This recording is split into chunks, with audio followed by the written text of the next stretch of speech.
Hello everyone, welcome to English study. देखो बच्चे, आप लोगों ने पिछले वीडियो में बेसिकली कुछ बातें आपने इस चैप्टर के रिगार्डिंग कुछ बातें सीख ली थी। क्या कि आपको बेसिकली करना क्या है, आपको आपका जो भी लीनियर इक्वेशन है, यानी कि जो पेयर ऑफ लीनियर इक्वेशन है, उसको आपको ग्राफिकली रिप्रेजेंट करना है। दूसरी चीज़ कि आपको उस लीनियर इक्वेशंस को आपको सॉल्व भी करना है। सॉल्व करने का मतलब कि एक्स एंड वाई की हमें वैल्यू भी फाइंड आउट करनी है। ये हमें दो चीज़ें, हमें इस पूरे चैप्टर में हमें यही दो काम करने हैं। तो फर्स्ट देखो, अब बेसिकली हम इस वीडियो में डील करेंगे एग्जांपल्स, है ना। जो भी हमारे फर्स्ट या सेकंड जो भी एग्जांपल हैं उनको हम समझने की कोशिश करेंगे, और उसके बेसिस पे फिर हम जो उसका जो नेक्स्ट वाला जो एक्सरसाइज है, दैट इज एक्सरसाइज 3.1, हम उस एक्सरसाइज को सॉल्व करेंगे। ओके, तो सबसे पहले हम समझते हैं एग्जाम्पल। देखो, अब एग्जाम्पल समझने से पहले एग्जाम्पल में बेसिकली या फिर आपकी इस एक्सरसाइज में जो क्वेश्चन पूछ रहा है वो ये बोलता है कि कोई भी अगर जैसे आपके पास अगर एक लीनियर इक्वेशन है, ठीक है, दो लीनियर इक्वेशन है। देखो, आपने दो लीनियर इक्वेशन पढ़े, कौन कौन से आपने पढ़ा था? a1x plus b1y plus c1 is equal to 0। दूसरा आपने क्या पढ़ा था? दूसरा आपने पढ़ा था a2x प्लस b2y और plus c2 is equal to 0। यही आपके दो लीनियर इक्वेशंस हैं, ठीक है। और यहाँ से आपको x और y की आपको वैल्यू फाइंड आउट करनी होगी, ठीक है। ये तो बात की बात है, लेकिन अब क्या है कि पहले हमें इन दोनों इक्वेशन को हमें क्या करना है, ग्राफिकली हमें रिप्रेजेंट करना है। तो देखो, अब अगर हम किसी भी दो लीनियर इक्वेशन को अगर हम ग्राफिकली अगर रिप्रेजेंट करेंगे तो मे भी उसकी तीन कंडीशन होगी, ध्यान रखना, मे भी उसकी थ्री कंडीशन होगी, है ना। कौन कौन सी? ग्राफिकली अगर हम किसी भी दो अगर लीनियर इक्वेशन को अगर हम रिप्रेजेंट करेंगे तो उसकी बेसिकली तीन कंडीशंस होगी। कौन कौन सी तीन कंडीशन होगी देख लेते हैं जल्दी जल्दी। देखो, पहली हमारी जो कंडीशन है, मे भी शायद ऐसा भी हो सकता है कि हमारे जो दोनों, जैसे आपने देखा था पिछले वाली वीडियोस में कि हमारे जैसे मान लो हमने कहा ये हमारा एक इस तरीके से था। मान लो हमारी जो एक इक्वेशन जो हमारी है, मान लो ये फर्स्ट वाली इक्वेशन है, तो इस वाली इक्वेशन का हमारा जो लाइन है वो कुछ ऐसे गया, ठीक है। और दूसरी वाली का जो लाइन है वो समथिंग कुछ यहाँ से ऐसे गया। तो आप देख रहे हो कि पहली जो कंडीशन है वो शायद मे भी हमारी जो फर्स्ट जो कंडीशन हो सकती है वो हमारी, यानी कि जो ये जो दोनों लाइन है मे भी शायद ये पैरेलल हो सकती हैं। ओके ओके, ये बात आ रही समझ में? पैरेलल यानी कि पहली कंडीशन पैरेलल हो सकती है। दूसरी कंडीशन जो है वो हमारी हो सकती है इंटरसेक्ट, एक दूसरे को इंटरसेक्ट कर सकती है, एक दूसरे को वो इंटरसेक्ट भी कर सकती है। ये सेकेंड कंडीशन है ना। शायद ऐसे ना जा करके, ये वाली ऐसे ना जा करके ये शायद ऐसे चली जाए, इस तरीके। देखो तो ये कहाँ, ये दोनों एक दूसरे को क्या कर दिए, एक दूसरे को इंटरसेक्ट कर दी, तो शायद ऐसे भी हो सकती है। थर्ड कंडीशन एक और है, थर्ड कंडीशन में भी ये भी हो सकती है कि वो एक दूसरे को कॉन्साइड कर ले। क्या कर लें? कॉन्साइड कर लें, ठीक है। कॉन्सिडेंट, कॉन्साइड का मतलब क्या होता है कि जैसे मान लो हमने कहा कि मेरे पास ये कोई एक रेस थी, ठीक है, सपोज दैट कि मेरी कोई ऐसे एक रेस गई थी। अब जो दूसरी रेस होगी तो वो दूसरी जो है वो पूरी की पूरी जो रेस है वो, मतलब जो लाइन है, सॉरी रेस नहीं कहेंगे, लाइन कहेंगे, तो वो जो दूसरी लाइन है ये पूरी की पूरी इस लाइन को क्या कर देगी, ओवरलैप कर देगी, ठीक है। जैसे मान लो ये कोई एक हाथ है, ठीक है, इसके ऊपर ये वाला हाथ, यानी कि पूरे के पूरे क्या कर दिया उसने, उस लाइन को ओवरलैप कर दिया, तो उसको हम कहेंगे कॉन्साइड कहेंगे। ओके, तो आपको बेसिकली तीन कंडीशंस देखने हैं, ठीक है ना। अब अगर हम क्वेश्चन को अगर सॉल्व करें तो मे भी शायद इसमें से कोई भी एक कंडीशन हमें ऑब्टेन हो सकता है। ओके, तो देखते हैं फर्स्ट हम एग्जाम्पल्स को कि हमारा जो एग्जाम्पल है हम उसको कैसे सॉल्व करेंगे और कैसे किस तरीके से हमारा ये जो है हम जो ग्राफिकली है हम किस तरीके से इसको हम रिप्रेजेंट करेंगे। ओके, देखो, अब जो फर्स्ट एग्जाम्पल है देख लेते हैं क्या बोल रहा है फर्स्ट एग्जाम्पल। देखो, फर्स्ट एग्जाम्पल बेसिकली थोड़ा सा वो रिलेट है आपके एक्सरसाइज से, तो हम देखते हैं example number 2। Okay, example number 2, तो आपको ये एग्जाम्पल नंबर 2 नजर आ रहा है? ओके, बढ़िया। आप वीडियो पॉज करो, अगर आपके पास बुक है तो बड़ी अच्छी बात है, मेरे पास तो ऐसे बुक नहीं है, ठीक है, फोटो कॉपी निकाला गया है। और अगर आप बुक है तो आप उसको पहले नोट डाउन कर लो, या फिर चलो बुक में से ही देखना, बट क्वेश्चन इंपॉर्टेंट है, बार बार हमें क्वेश्चन को पढ़ने की जरूरत पड़ेगी, ठीक है। तो आपने देख लिया, ओके, वीडियो पॉज करके आपने डाउनलोड कर लिया, सॉरी नोट डाउन कर लिया। चलो देखो, अब क्वेश्चन को ध्यान से देखो, क्वेश्चन क्या बोल रहा है। क्वेश्चन ये कह रहा है कि Romila went to a stationery shop, ठीक है भाई, रोमिला जो है एक स्टेशनरी शॉप पर गई and purchase 2 pencil and 3 eraser. ध्यान रखना, रोमिला, ठीक है, रोमिला जो है वो समझ लो केवल अभी छापना नहीं है, लिखना नहीं है, बस केवल पहले बात समझो। कह रही है कि ये क्वेश्चन कह रहा है कि रोमिला जो है एक स्टेशनरी शॉप पर गई और वहाँ से उसने 2 पेंसिल खरीदे हैं। कितने पेंसिल खरीदे हैं उसने? 2 पेंसिल्स। ठीक है, 2 पेंसिल्स उसने खरीदी है, लड़की है। एंड 3 इरेजर, एंड उसने क्या किया है? 3 इरेजर भी खरीदा है, 3 इरेजर्स भी उसने खरीदी है। ठीक है, फॉर 9 रुपीज़, और इन दोनों का जो कॉस्ट आया है वो कितना आया है? 9 रुपीज़ आ गया।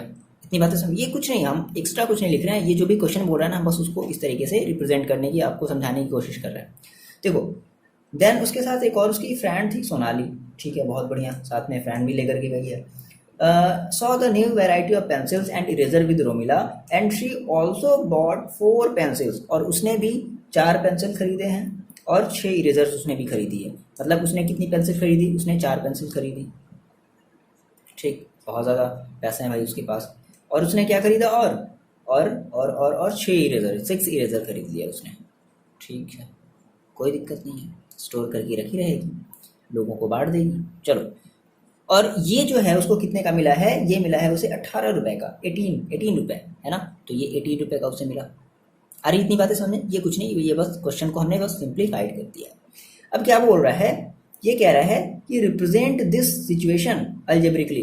देखो, 2 चीज़ें पूछ दिया कि represent this situations algebraically and graphically, यानी कि पहला आपको ये जो आपका जो भी डाटा उसने, ये सब जो भी डेटा उसने खरीदा है, इन सभी डेटाज को आप अल्जेब्रिकली इसको रिप्रेजेंट करो, एंड देन उसके बाद आप इसको ग्राफिकली भी रिप्रेजेंट करना है। ठीक, सबसे पहले हम इसे अल्जेब्रिकली रिप्रेजेंट करते हैं। तो अब देखो कैसे रिप्रेजेंट किया जाए। तो ये कह रहा है कि जो 2 पेंसिल का जो कॉस्ट है और प्लस 3 इरेजर का जो कॉस्ट है वो टोटल 9 रुपये हो गया, और 4 पेंसिल और प्लस 6 इरेजर का जो कॉस्ट आया वो टोटल 18 रुपये हो गया, है ना। इतनी बातें समझ में आ रही है। तो अब अगर हम इसे अल्जेब्रिकली अगर रिप्रेजेंट करना चाहें, देखो कैसे करेंगे। सबसे पहले क्या, मान लो ये आपके पास पेंसिल्स है, ये भी पेंसिल है। ठीक है, तो लेट कर ले हम यहाँ से, क्या लेट कर लेते हैं, क्या लेट कर लिया जाए सर? Cost of 1 pencil. ठीक है, 1 पेंसिल का हम जो है वो कॉस्ट हम लेट कर ले रहे हैं, क्या?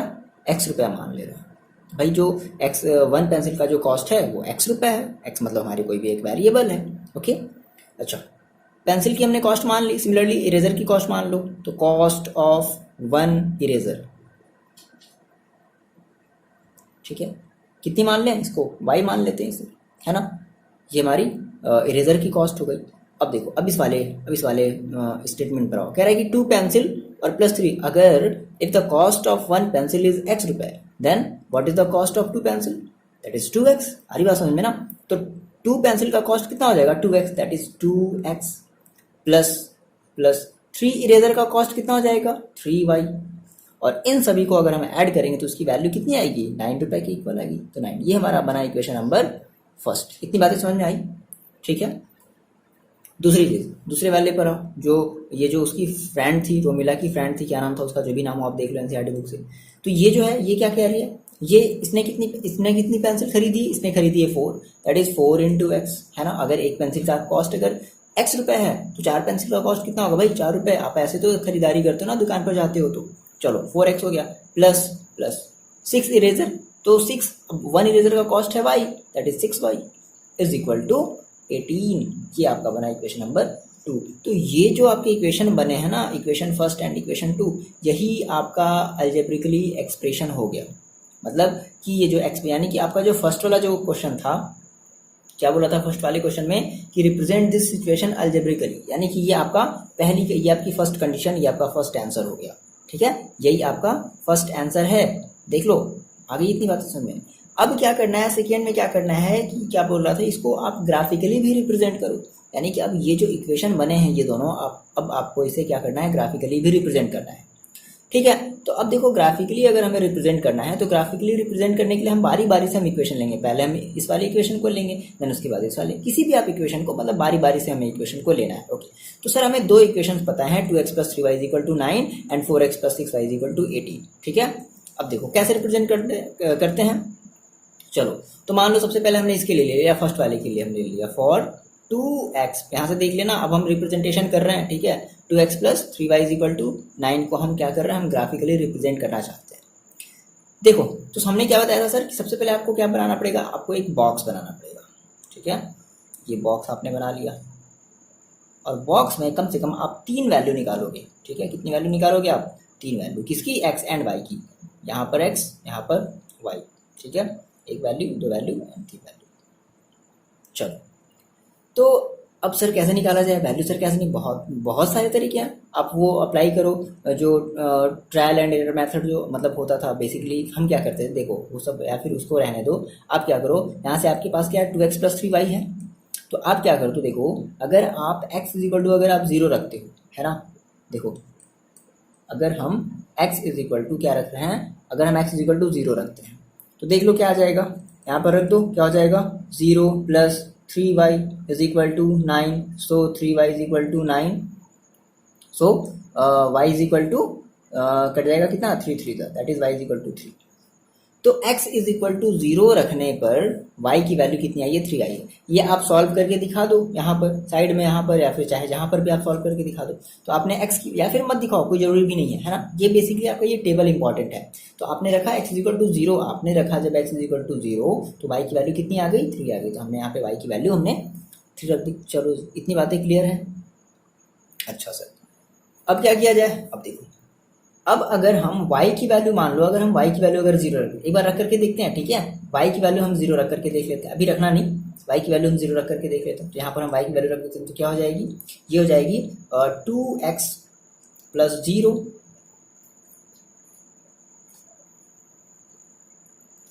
ओके। तो कितनी हो जाएगी y की वैल्यू, अगर हमने 0 रख दी तो क्या, देखो क्या हो जाएगा, 2x+0 is equal to 9, so x is equal to 9/2। और मैंने आपसे कहा था कि जब भी अगर अपॉन वाली अगर कोई वैल्यू है तो आप उस अपॉन वाली वैल्यू से बचा करो, ठीक है। देखो अगर हाँ ये आया, जैसे इसको आपने काटा तो ये कितना आ गया, 4.5 आ गया। हाँ अगर 4.5 है तब तो सही है, लेकिन अगर कुछ ऐसा आता क्या, 4.67 इस तरीके से ये चलता जाता, फिर ये मत नहीं, फिर हमें से लेना ही नहीं है, गड़बड़ हो जाता फिर ये, है ना। तो हमेशा इस वाली हम वैल्यू से बचेंगे, अपॉन वाली वैल्यू से बचेंगे। अच्छा, तो ये भी सही है, ये भी सही है। मान लो अगर हम ये ना लें, मान लो सर हम ये ना लें, ठीक है, चलो मान लो हम ये ले लेते हैं। हमने कहा सर 4, बात समझना, अभी देखो अभी आगे हम बात समझेंगे। हमने कहा सर 4.5 है, चलो तो हमने कहा सर y की वैल्यू अगर हमने 0 ले ली तो x की वैल्यू कितनी आ रही है, 4.5 रख दो। आप अगर y की वैल्यू अगर आप यहाँ पर 0 रख रहे हो तो x की वैल्यू कितनी आ रही है, 4.5। ये बातें समझ में आ रही ना, टेबल बनाना है, कुछ नहीं। अब एक वैल्यू हमें और चाहिए, x और y की हमें एक वैल्यू और चाहिए। चलो सर, तो एक वैल्यू और क्या हो सकती है, देखो अब ध्यान देना, अगर हम यहाँ से देखो हमारे पास ये वाला मेन इक्वेशन है, अगर हम क्या कर दें, सपोज करो कि अगर हम y की वैल्यू अगर हम 1 रख देते हैं, ध्यान रखना, अगर हम y की वैल्यू अगर हम 1 रख दें तो कितना आ जाएगा, ये थोड़ा सा गैस करो, 3 1 जा 3 और ये 3 इधर जाएगा तो 9 - 3 कितना आ जाएगा, 6। और ऑलरेडी 2 जो है वो मतलब जो 2 है वो 6 को क्या कर देगा, डिवाइड कर देगा कम्प्लीटली। तो हम क्या रख दें, put y is equal to 1, ठीक है। y की वैल्यू हमने कितनी रखनी है, 1 रख देते हैं। तो कितना हो जाएगा, रख दिया जाए तो रख दो, 2x + 3 × 1 दैट इज 3 हो गया, इज इक्वल टू 9। यहाँ से देख लो, ठीक है। उसके बाद ये कितना हो गया, 2x is equal to 9 - 3 that is कितना आ गया, 6, so x is equal to 6/2 that is 3। तो x की वैल्यू कितनी आ गई, 3 आ गई। यानी कि आपने जो है अगर y की वैल्यू अगर आपने 1 रखा है, y की वैल्यू अगर आपने 1 रखी है तो x की वैल्यू कितनी आ रही, 3 आ रही, तो रख दो। ये आपका टेबल हो गया, कहाँ, y इज इक्वल टू 1, तो y इज इक्वल टू आपने रखा 1 और x की वैल्यू कितनी आ गई, 3 आ गई। तो इस तरीके से ये आपका फर्स्ट टेबल बन गया। बात समझ में आई। चलो इतना नोट डाउन कर लो, अब हम सेकेंड टेबल बनाने वाले हैं। कर लिया नोट डाउन, ओके, मिटाते हैं इसे, ठीक है। अब देखो सर, हम बात करते हैं अपने सेकेंड वाले इक्वेशन की, सेकेंड वाले टेबल की, कि सर सेकेंड वाला टेबल कैसे बनाए। देखो आपके पास क्या है, आपके पास है 4x + 6y, है ना। तो हम इसके लिए ले रहे हैं, किसके लिए, for 4x + 6y is equal to 18।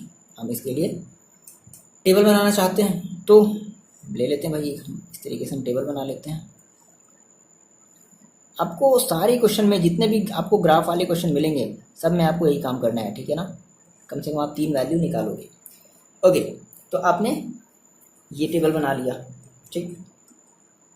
अब देखो अब क्या किया जाए सर, मान लो कि अगर हम x की वैल्यू अगर 0 रख देते हैं तो ये पूरी हो गई 0, और y 6y is equal to 18, हाँ तो जो है 6 जो है वो 18 को कम्प्लीटली डिवाइड कर देगा, मतलब हमारी कोई फ्रैक्शन में वैल्यू नहीं आ रही, मतलब रख सकते हैं ना।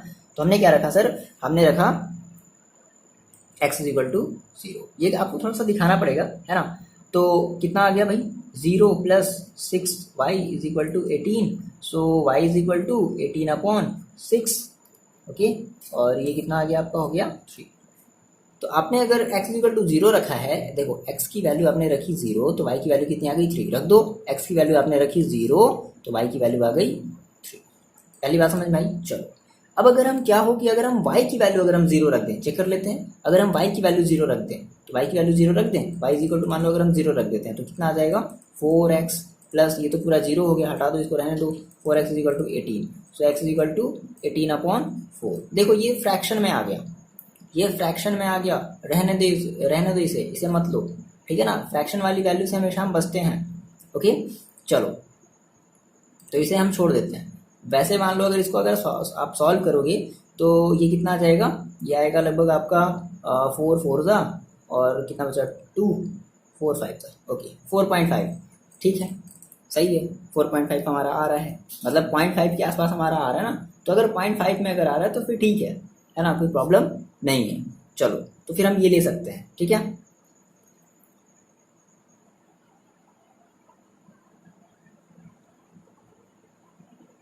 ओके सर, तो कितना आ गया, हमने अगर y की वैल्यू अगर हमने 0 रखी, ठीक है, तो x की वैल्यू हमारी कितनी आ गई 4.5, तो रख देते हैं यहाँ पर। हमने रखी y की वैल्यू 0, ठीक है, यहाँ देखो y वाले कॉलम में हमने रख दिया 0 और x की वैल्यू कितनी आ गई 4.5, x की वैल्यू कितनी आ गई 4.5, ठीक है। एक और देख लेते हैं। अब देखो अब क्या रख दिया जाए। मान लो अगर आप y की वैल्यू अगर आप 1 ले लो, देखो हम थोड़ा सा ना क्या करेंगे, हम पहले एक बार वैल्यू चेक करेंगे, मतलब एक बार हम वैल्यू सोचेंगे, देन उसको हम खुद से माइंड में ही सोचेंगे। देखो आपने यहाँ पर y इक्वल टू क्या रखा 1 रखा, दैट इज 6 1 जा 6 हो गया। अब ये 6 इधर जाएगा तो 18 - 6 कितना आ जाएगा 12 आ जाएगा, यानी कि 4x is equal to 12, so x is equal to 12/4 that is 3। आ रही बात समझ में ना, है ना। तो ये थोड़ा सा हमें थोड़ा सा इमेजिनेशन करना है, मतलब हम थोड़ा सा इमेजिन करेंगे कि हम इसके आगे हम अगर बढ़ते हैं तो हमारा नेक्स्ट स्टेप क्या होगा, क्या हमें एक सही वैल्यू मिलेगी या नहीं मिलेगी, ओके। देखो तो नेक्स्ट अब हम क्या रखते हैं, नेक्स्ट हम रख देते हैं क्या, x की वैल्यू y की वैल्यू हम रख देते हैं, y इज इक्वल टू रख देते हैं 1, तो x की वैल्यू में कितनी मिल जाएगी, x की वैल्यू में मिल जाएगी दैट इज 18 12/4 दैट इज 3। तो x की वैल्यू कितनी मिल गई 3, तो y की वैल्यू 1, y की वैल्यू 1 और x की वैल्यू 3। देखो अभी आप क्या देखोगे, देखो बच्चे हम यहाँ पे 3 वैल्यू क्यों निकाल रहे हैं, मे भी शायद अगर आपका 2 वैल्यू मान लो अगर बाई चांस अगर गलत हो जाए तो जो तीसरी वैल्यू है ना वो आपको एग्जैक्ट पोजीशन देगा, ठीक है ना। अगर इसमें से अगर कोई भी अगर 2 वैल्यू अगर गलत होगी, ठीक है, तो ये तीसरी वाली वैल्यू जो है वो देखो अभी समझ में आ जाएगा, बात समझना। अभी ये जो है अभी ये पॉइंट अभी तीसरी वाली वैल्यू का क्या कॉन्सेप्ट है ना वो अभी आपको समझ में आ जाएगा। तो आपने 2 टेबल बना लिया, ठीक है, एक टेबल इस वाले इक्वेशन का, एक टेबल इस वाले इक्वेशन का। अब हम इसका ड्रॉ करते हैं ग्राफ, ओके। देखो अब ग्राफ ड्रॉ करते हैं, ओके सर आ जाओ, ग्राफ से ड्रॉ किया जाए। देखो तो आपने ये ड्रॉ किया, आप इसको हमेशा अपने कॉपी पर पेंसिल से या फिर ग्राफ पेपर पर स्केल के हेल्प से ड्रॉ करोगे।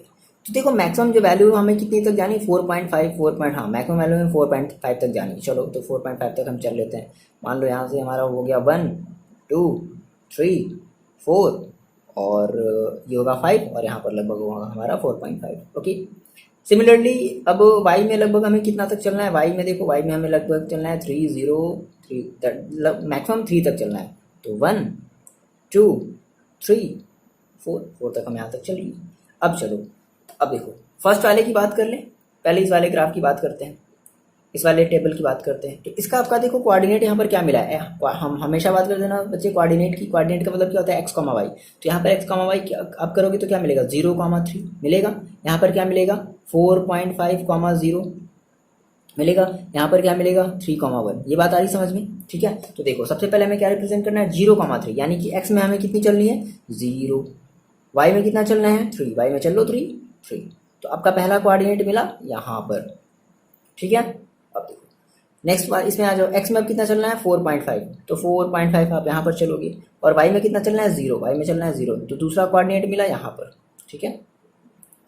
अब देखो क्या है, बेसिकली क्या है कि आपका ये जो इक्वेशन है, तो इसके थ्रू हमारी एक स्ट्रेट लाइन जाएगी, एक स्ट्रेट लाइन जाएगी। तो obvious सी बात है, ये एक पॉइंट यहाँ से एक स्ट्रेट लाइन हमारी चली जाएगी। वो तो obvious सी बात है भाई, एक पॉइंट यहाँ हो चाहे एक पॉइंट यहाँ हो, तो एक स्ट्रेट लाइन तो जानी ही जानी है, या फिर यहाँ हो तो भी एक स्ट्रेट लाइन जानी है। लेकिन अब इस तीसरे वाले पॉइंट का सर देखो क्या मतलब है, अगर ये आपका तीसरा वाला पॉइंट भी अगर इन्हीं के बीच में अगर कहीं आया, बात समझना मेरी, अगर ये थर्ड वाला जो कोऑर्डिनेट है, पॉइंट है, अगर इन्हीं दोनों के बीच में अगर कहीं आया, देन आपकी ये दोनों वैल्यू भी एग्जैक्ट सही है। और अगर नहीं आया तो समझ लेना फिर हमारी कहीं कोई क्वेश्चन सॉल्व करने में कहीं कोई गड़बड़ी या फिर गलती हो रही है। ठीक है, तो देख लेते हैं 3,1 है, तो एक्स में कितना चलना है 3, एक्स में आपने चल दिया 1 2 3, दैट इज यहाँ पर, और वाई में आपको कितना चलना है 1, वाई में कितना चलना है 1। अब देखो, तो यहाँ पर 3, यहाँ पर 1, तो कैसे हम कोऑर्डिनेट कैसे मिलाते थे, 9th वाला याद आया, कुछ इस तरीके से लेते थे, ये इसके परपेंडिकुलर और ये इसके परपेंडिकुलर, ये दोनों जहाँ पर एक दूसरे को क्रॉस करती थी वहीं पर हमारा मिल जाता था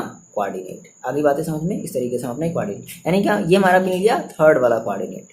तो देखो ये जो तीनों की तीनों ये जो कोऑर्डिनेट है वो तीनों एक ही लाइन में है। इसका मतलब हमारा ये जो पॉइंट निकला है, ये सारे हमारे जो पॉइंट्स हैं, ये सारे के सारे हमारे पॉइंट सही हैं, एग्जैक्ट सही हैं, है ना। तो इसलिए हम हमेशा 3 पॉइंट निकालना, हमेशा 3 पॉइंट निकालना। मे भी अगर 2 पॉइंट अगर गलती से अगर मान लो हो गया, कहीं गलत हो रहा होगा, तो थर्ड पॉइंट आपको जो है वो बता देगा कि हाँ भाई आप कहीं गलती कर रहे हो। तो ये हमने इस वाले इक्वेशन का हमने जो है ग्राफ हमने ड्रॉ कर लिया। ठीक है, इस तरीके से ये हमारा ग्राफ ड्रॉ हो गया। ठीक है, अब इस वाले की बात कर लें, इस वाले की बात आ जाओ, इस वाले की बात करते हैं। अब देखो x में कितना चलना है 0, चलो भाई 0 चल दिया। y में कितना चलना है 3, y में कितना चलना है 3, तो फिर से हमें एक पॉइंट यहाँ पर मिला। ओके, फिर x में कितना चलना है 4.5, x में कितना चलना है 4.5 यहाँ पर, और y में कितना चलना है, y में चलना है 0, y में चलना है 0, एक पॉइंट हमारा फिर से यहाँ पर ड्रॉ हो गया। ठीक है, उसके बाद x में कितना चलना है 3, फिर से x में आ जाओ 3, x में हमें कितना चलना है 3, दैट इज यहाँ पर, और y में कितना चलना है 1, तो फिर से है। यानी कि अब देखो, यानी कि ये फिर से, यानी कि हमें जो इस वाली टेबल के लिए हमारा जो कोऑर्डिनेट बना था, सेम वही कोऑर्डिनेट इस वाली टेबल के लिए भी है। इसका मतलब है ये जो हमारी जो दोनों लाइनें हैं, यानी कि एक ये जो लाइन होगी इस वाले कोऑर्डिनेट को, फिर इस वाली कोऑर्डिनेट के लिए भी जो हम लाइन जो ड्रॉ करेंगे वो भी क्या करेगी, इस लाइन को ओवरलैप कर देगी। मतलब ये हमारे क्या हो गए, जिसको हम क्या कहते थे, ये हमारे कॉन्साइड कर गए। ठीक है, आगे बातें समझ में। तो यानी कि यही हमारा क्या हो जाएगा, इन दोनों इक्वेशन का ग्राफिकल रिप्रेजेंटेशन हो जाएगा। ठीक है, क्या हो जाएगा, ग्राफिकल रिप्रेजेंटेशन। ओके, आगे बातें समझ में। तो इस तरीके से हम जो है वो अपने क्वेश्चन को सॉल्व करेंगे, है ना। ये एक सिंपल सा एग्जाम्पल था। ठीक है, उसके बाद नेक्स्ट देखते हैं, एक और एग्जाम्पल है, एग्जाम्पल नंबर 3। ओके सर, देखते हैं एग्जाम्पल नंबर 3 क्या है। अगर आपके पास बुक है तो आप क्वेश्चन को पढ़ो, और अगर जिनके पास बुक नहीं है तो जल्दी से क्या करो, स्क्रीनशॉट ले करके आप इस क्वेश्चन को जल्दी से अपनी कॉपी में नोट डाउन कर लो। चलो स्क्रीनशॉट ले लो, जल्दी से ले लिया, बहुत बढ़िया। चलो देखो क्या कह रहा है क्वेश्चन, कह रहा है कि 2 rails are represented by the equation.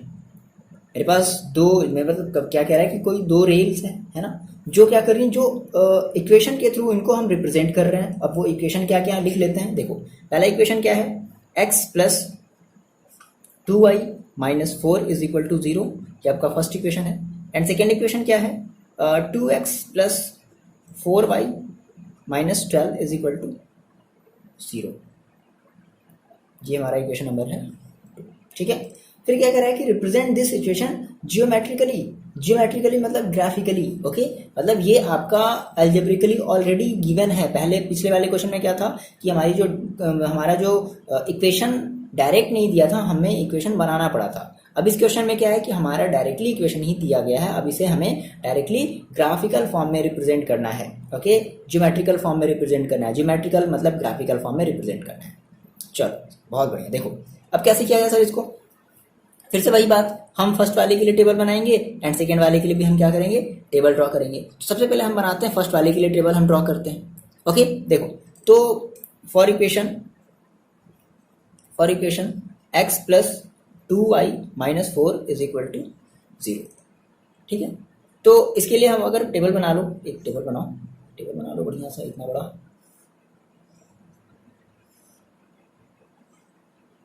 ये आपका हो गया x, ये आपका हो गया y। ओके चलिए सर, ये हमने टेबल बना लिया। ठीक है, अब देखो जैसे पिछले वाले क्वेश्चन को सॉल्व किए थे वैसे इसे भी सॉल्व करेंगे हम। अब क्या किया जाए, सबसे पहले लेट कर लेते हैं कि अगर हम x इक्वल टू अगर हम जीरो रखते हैं, x इक्वल टू क्या रख दिया जाए, जीरो, तो देख लेते हैं, एक बार चेक कर लेते हैं, थोड़ा सा अपने माइंड में भी हम सोच लेते हैं क्या हो जाएगा।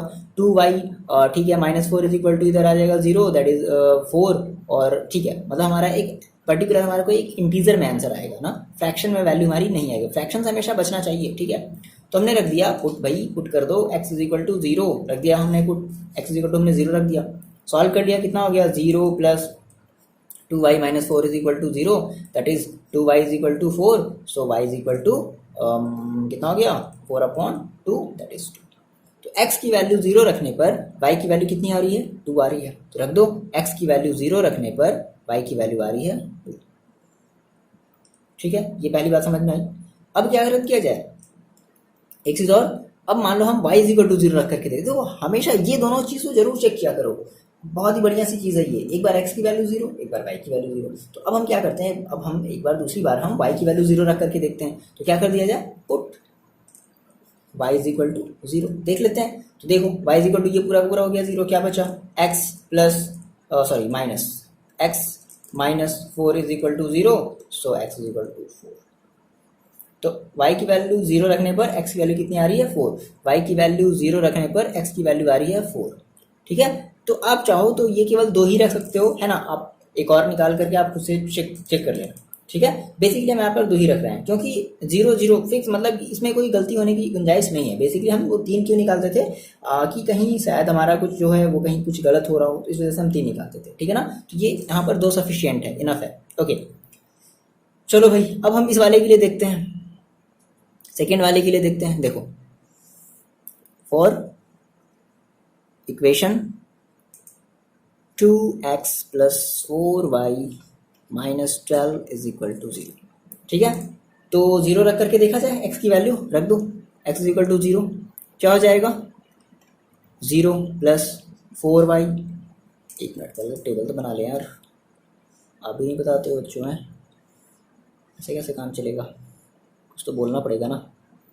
x y क्या रख दिया जाए, x इज इक्वल टू 0 रख दिया जाए, टेबल कैसे भूल सकते हैं हम लोग, x इक्वल टू 0 रखते हैं, तो क्या हो जाएगा, 0 प्लस 4y, देख लो यहाँ से देखते चलो, माइनस 12 इज इक्वल टू 0। सो अब ये कितना आ गया, ये आ गया आपका, कितना हो गया ये, 4y is equal to 12, so y is equal to 3 हो गया ना। यानी कि x की वैल्यू 0 रखने पर y की वैल्यू कितनी आ रही है, 3, रख दो x की वैल्यू 0, तो y की वैल्यू आ रही है 3, ठीक सर, इतनी बातें समझ में आई। अच्छा, अब एक बार y इज इक्वल टू 0 रख करके देखते हैं, ठीक है, y इज इक्वल टू 0, तो हाँ ये पूरा हो गया 0, 2x, ये इधर जाएगा 12, हाँ ठीक है, एक हमें इंटीजर मिलेगा। आ रही ना बातें समझ में, ये थोड़ा सा आपको गेस करना है। चलो, तो आपने रख दिया, क्या मिल गया, 2x plus 0 minus 12 is equal to 0, so 2x is equal to कितना हो गया, 12, दिख रहा है ना, सो x की वैल्यू 6, ओके। चलो, हो जाता है कभी कभी। अच्छा सर, ये आपको टेबल मिला, ये पहले आप इतना उतार लो, चलो स्क्रीनशॉट ले लिया, कॉपी में लिख लिया, ओके। अब हम इसे हटाते हैं ना,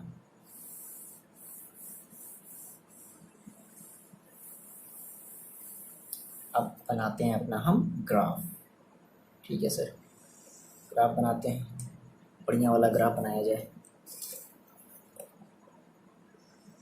चलो, सब में ये सारी आपको जो है, यहाँ पे x दिखाना है, यहाँ पे y, ये सब दिखाना ज़रूर है ना, और ये आपका y डैश, मैक्सिमम देखो x में कितना चलना है, 6, 1 2, ये सब स्केल से आप बनाओगे, 3 4 5 6, ओके। और कहीं माइनस है नहीं, तो इधर तो चलना नहीं है। y में देखो मैक्सिमम कितना चलना है, y में मैक्सिमम चलना है 3, 1 2 3, तो 4 तक हम बना लेते हैं, और एक और इसमें भी बना लो।